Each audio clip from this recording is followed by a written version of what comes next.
Discover the opportunity to own a charming single-family home at a live estate auction.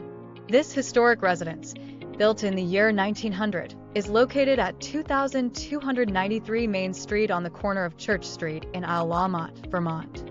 The home features 2,238 square feet of living space, offering 5 bedrooms and 2.5 bathrooms.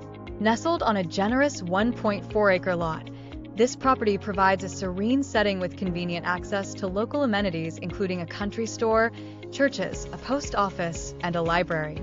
Its prime location is just 30 minutes from the Canadian border, providing a picturesque lifestyle in the heart of New England.